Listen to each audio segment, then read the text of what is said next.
ma arvan, et reklaamikonkursid peaksid käima ajaga kaasas ja kuna neid reklaamikonkursse korraldavad inimesed, kes samuti käivad ajaga kaasas, nad nimelt vananevad ja saavad targemaks, siis teoreetiliselt reklaamikonkursside ajaga kaasas käimine on nende normaalne areng.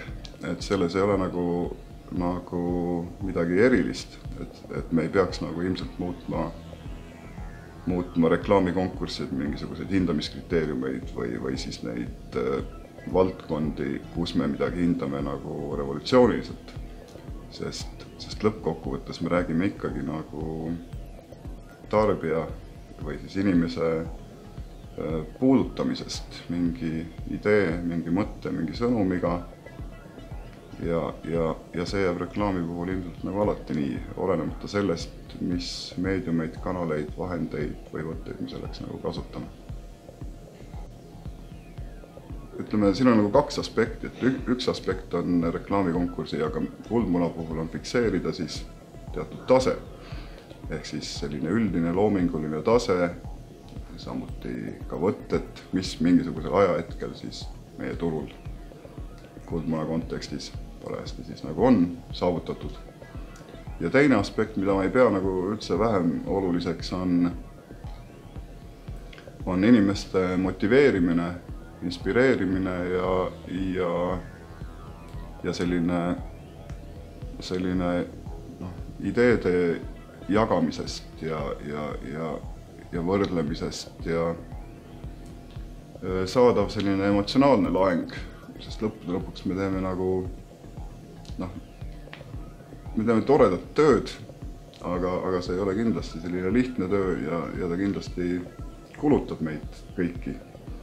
Ja selliste ürituste ja sellise tagasiside mõte nagu Kuldmuna, ütleme siis auhinnana on või igasugused auhinnad.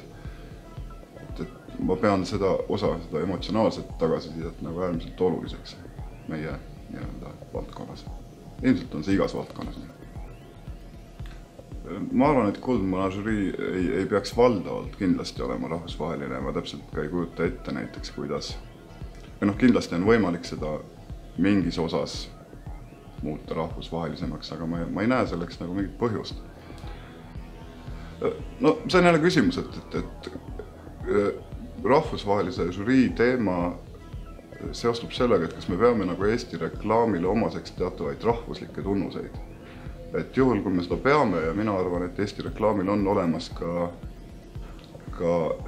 rahvuslikud tunnused ehk reklaamis kindlasti väljendub ju eestlasele ainuomane mentaliteet, arusaam maailmast, huumorimeel ja nii edasi, et kuidas tuua siia ekspert, ütleme, võõrast kultuuriruumist ja panna ta nagu hindama nagu süsteemi või sellist keskkonda, kus ta ei tunne ennast tegelikult nagu koduselt.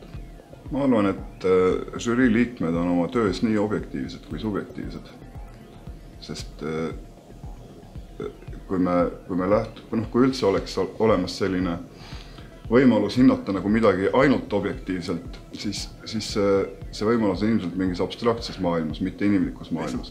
Mida ma ootan? Ma ootan, et kogu see üritus algusest lõpuni, ehk siis tööde esitamisest kuni selle ürituse reaalse lõpuni, mis on ilmselt seal kuskil hommikul, kellegi jaoks võib-olla isegi järgmisel päeval, et see üritus läheb korda kõigis oma aspektides, mis ma muud oskan nagu oodata ja ma loodan, et sealt tuleb ka selline positiivne laeng ka neile, kes võib-olla sel aastal ei saa lavalt läbi jalutada või nagu oma rõõmu natukene kõrgemalt jagada teiste inimestega. Et ma loodan, et ikkagi selle ürituse inspireeriv moment ja ergastav moment ei lähe kaduma.